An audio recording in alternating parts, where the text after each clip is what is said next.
Hey, what's going on, everyone? Welcome back. Today we have another gold making tool. Specifically, this is going to be for alloy crafting within blacksmithing. All right, so you might be familiar that I previously had a blacksmithing tab on the gold making cheat sheet, but it only had uh, 3 recipes on it and it didn't specify the ranks. So I took a lot of time and kind of built out alloy crafting and made it about as extensive as possible. So kind of how this is going to work is I'm just going to run through exactly how to use the sheet. And then I've got some important information to cover so that you can use this sheet and know how it applies to your specific crafting situation. One kind of big thing just from the get-go. This does require the add-on Auctionator. It's an auction house add-on for WoW. So if you do not have that add-on, you will need to get that installed before using this gold making cheat sheet. But assuming you've got that installed now, we will proceed. So first things first, you're going to come over to this Auctionator shopping string section, which is on the right-hand side below the knowledge. And you're going to click into this one cell that starts with blacksmithing, and you're just going to copy that to your clipboard. Once you've got that copied, you're going to get into the game. You're going to go up to the auction house, and you're going to click on the shopping tab. This is a new tab that will be added once you have the Auctionator add-on installed.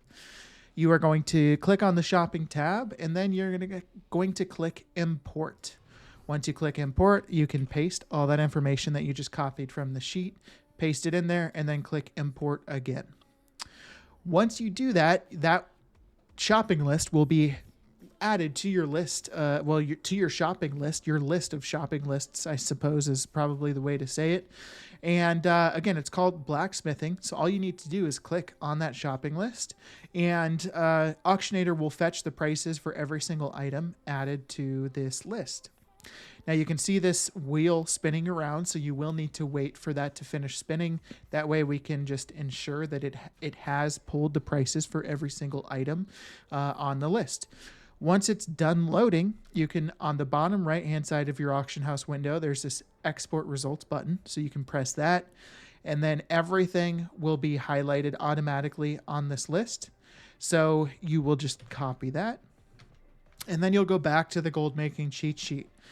Here, you're going to scroll down just a little bit underneath the price list. You're going to see this export range. So this red box says to paste in this cell highlighted yellow. So we're just going to click into that cell, and then we're just going to paste. And it is going to paste every single item line by line below that.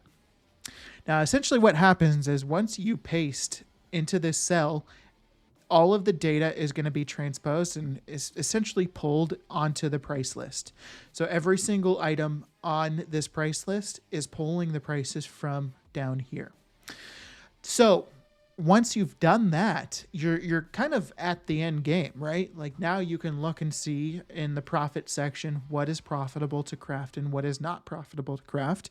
And you can make your decisions based off of what you see in this section. So kind of at the surface level, it looks like basically everything other than Sanctified Alloy rank 1 and 2 is profitable to craft so far.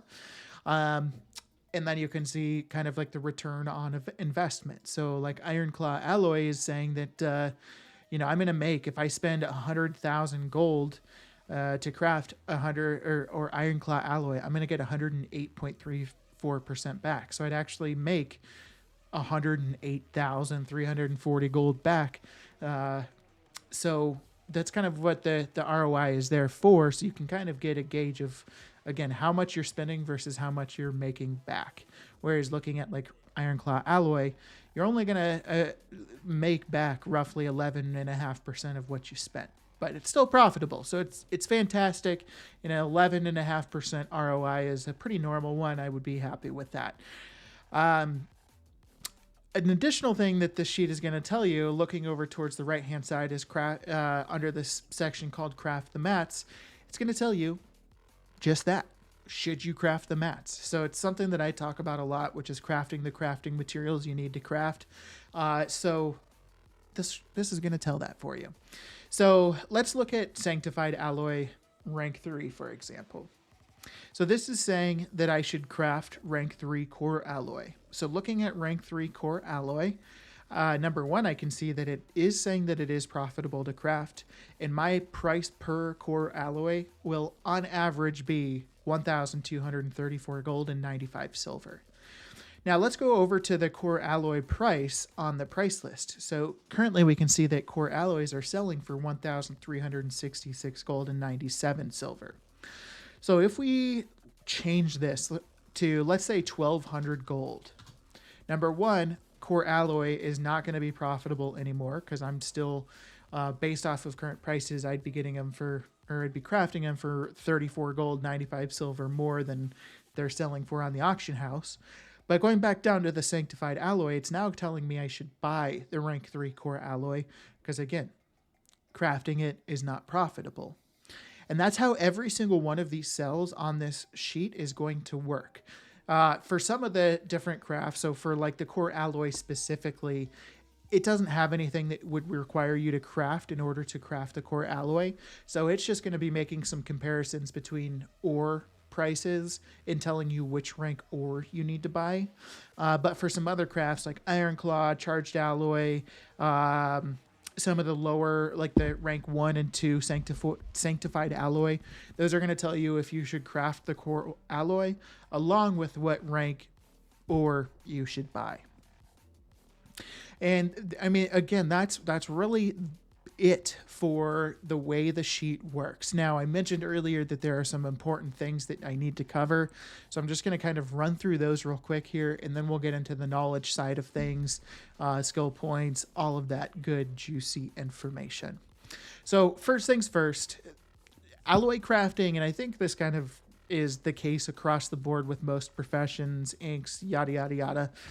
Alloy crafting in particular, though, kind of has a skill break point. So once you reach a certain skill, I believe it's 263. From all the digging and looking I've done, it is 263 skill. Once you hit that line, you will no longer be able to craft rank 1 alloys no matter what. Even if you use rank 1 materials, you're going to receive a rank 2 alloy. So with that being said, I want to draw the line between rank 1 alloys and rank 2 and 3 alloys on this sheet. Rank 1 alloys is going to have the assumption that you're going to receive a rank 1 alloy regardless of the rank materials you use, with the exception of rank 3, because rank 3 ores is always going to be more expensive, at least in my experience so far. So again, rank 1 alloy might, so let's look at core alloy rank 1 for example. Right now it says buy rank 1 bismuth, but that's just because rank 1 bismuth is cheaper than rank 2 bismuth. If rank 2 bismuth was cheaper than rank 1, then it would be telling you to buy rank 2 bismuth. So again, that's just the assumption that you're going to receive a rank 1 alloy regardless of the rank materials that you use. Now, if it turns out that if you're going to use rank 2 bismuth, that's going to put you over the line and then allow you to get rank 2 core alloy, then you can just make the price for rank 1 and rank 2 bismuth the exact same on the price sheet in order to see an accurate representation of the value. Additionally, the rank 2 alloys, again, are going to have the expectation that you can use rank 1 or rank 2 materials to achieve a rank 2 alloy. So just bear that in mind, especially if you were in the process of leveling up your blacksmithing. There might be a short period of time where you're kind of teetering between rank 1 and rank 2 alloys depending on the rank of materials that you're using. So again, yeah, just bear that in mind. I don't want you to, make a decision based off of this sheet and it turns out that you're only getting rank 1 alloys when you were expecting to craft rank 2. But really, the sheet is kind of designed to last throughout the life of the expansion. So there might be a short window, maybe a month where you're kind of working to level up your blacksmithing in this sheet. Like the rank 2 telling you to buy rank 1 bismuth isn't totally accurate to your situation. but you're going to spend a lot more time during the expansion having that max rank or max crafting, whatever you want to call it, blacksmithing. And this is going to be super relevant for you in those cases. So just remember that 263 skill breakpoint. I just don't want you to get burnt by, not realizing that. Important thing number 2 is like price baiting. So let's look at bismuth, for example, because this is such a common one that I see it with bismuth rank 1 and rank 2. Currently, rank 1, 17 gold, 5 silver. Rank 2, 17 gold, 30 silver. If we go back to the export, we can see that those are the prices that these exported with. However, if you click into them, you're going to see that the price is not 17 gold or really anywhere near that. It's more like 31, 32 gold, somewhere between there. So you might have to make some adjustments. You might have to do some manual overrides to the price list in order to account for that. So let's look at rank 1 bismuth in particular. What I'm going to do is I'm just going to type 10,000 into this list here because I might not be buying 10,000 bismuth, but this gives me a pretty accurate average unit price for the current available auctions on the auction house. So 31.53. So I'm going to go ahead and manually type that in to this price list for bismuth rank 1. And then I'm going to do the same thing for bismuth rank 2. So I'll type 10,000 and we see 33.44. So I've made some adjustments to the bismuth prices. And as we can see, there's obviously been some pretty big impacts just in terms of profitability on the sheet. But it's really important that you go through and you make those manual adjustments to account for the auction price baiting that people do. If you were to make some decisions in terms of crafting without going through and making some price overrides, again, it's just going to be another situation where, maybe you end up losing a shit ton of gold because you didn't realize the price difference.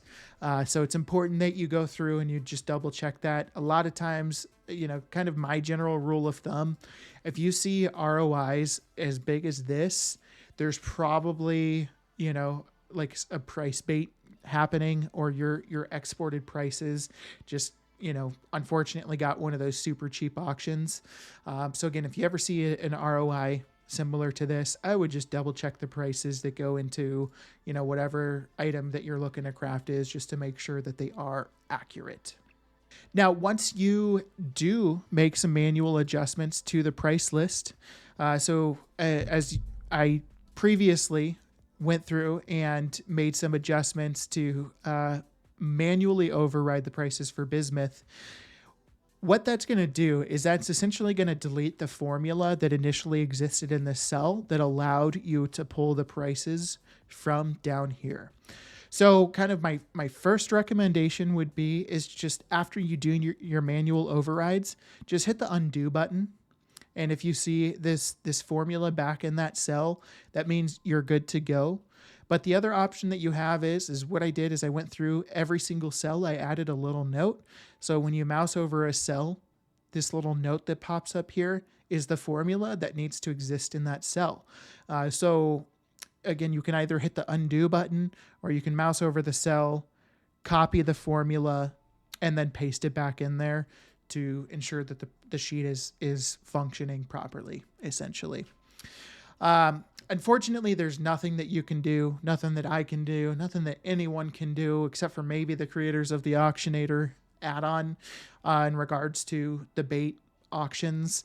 It's just something that we have to deal with. There's literally no way of working around it currently. All right, so finally, let's look at knowledge. So my current blacksmith has maxed out everything knowledge-wise in regards to alloy crafting. So we're just going to kind of run through this really quickly. The Everburning Forge talent or knowledge nodes are really important because those, well, number one, the Everburning Forge knowledge node unlocks the ever burning ignition, which is something you really need to use for blacksmithing, particularly alloy crafting, probably really any crafting. So you're going to want to max out ever burning forge. You're going to want to max out gracious forging, and you're going to want to max out discerning discipline. Ever burning forge is essentially going to give you 3 ingenuity, resourcefulness, and multicraft per point you put in this tree. So there's 120 resourcefulness and multicraft essentially from this tree. We don't care about ingenuity for alloy crafting. And then gracious forging is going to give you 3 additional multicraft per point in the tree, along with giving you additional multicraft when using ever burning ignition. And then the same thing for discerning discipline, but it's instead resourcefulness over multicraft. So these 3 nodes are very important. If you're just starting out in the profession, though, I would prioritize multicraft over resourcefulness, but you'll definitely want to max out that resourcefulness once you get the opportunity to. And then lastly, means of production. So means of production is primarily going to be skill-based. There are some multicraft boosts intertwined, and potentially some resourcefulness boosts intertwined with some of these knowledge nodes. But for the most part, these knowledge nodes are just going to give you additional skill, which is what is going to help allow you to eventually get rank 3 crafts when using rank 3 materials. And then you will want to get your blacksmithing skill maxed out to 100. And then you're also gonna want to get all 3 rare or blue quality profession accessories. So your tool you're going to want to get with multicraft on it, rank 5, and then get that enchanted with 120 resourcefulness. And then your 2 accessories, obviously you can't pick and choose how the stats work on those. So you'll just want to get those crafted max rank, preferably to give you additional multicraft or as much possible multicraft and resourcefulness. But ultimately, like the skill from that is also what contributes to being able to craft rank 3 alloys with rank 3 materials. So I think that's everything. I added some notes in here. So down here, this like yellow orange color, this just kind of explains the difference, the skill break point of 263, and the expectations with rank 1 versus rank 2 alloys. I tried to add in as many reminders as possible just to double check that the price list doesn't have any bait prices in there, anything along those lines. But otherwise, this is totally available to use. So this sheet is going to be available to you in the description. All you need to do is click on the link in the description. It is going to bring you to this page right here. And then once you're at this page, all you need to do is go to File and click Make a Copy. Now there is a script attached. You will want to include the script with your copy. It should automatically come over. Once you make a copy, then you'll have an editable version of this sheet so you can begin using it as you please. I hope you enjoyed this video. I hope you find this sheet beneficial along with all the other ones. I am working towards adding rank 3 qualities to all available crafts currently on the sheet. If you'd like to see any crafts added to this sheet that aren't currently on it, leave me a comment and let me know. I'd be more than happy to get any feedback about future recipes to get added. If you have any feedback just in regards to the sheet, how to improve it, if you like it, also leave me a comment. Let me know. Love to see those comments. And also constructive criticism is awesome. Hope you enjoyed the video. If you did, leave a like. That's super helpful, super neat. If you'd like, you could also subscribe. That'd be super cool. We're almost at 1,000 subscribers. Excited to reach that little milestone. But yeah, again, thank you for watching. Hope you have a great rest of your day, and we'll catch you next time. See ya.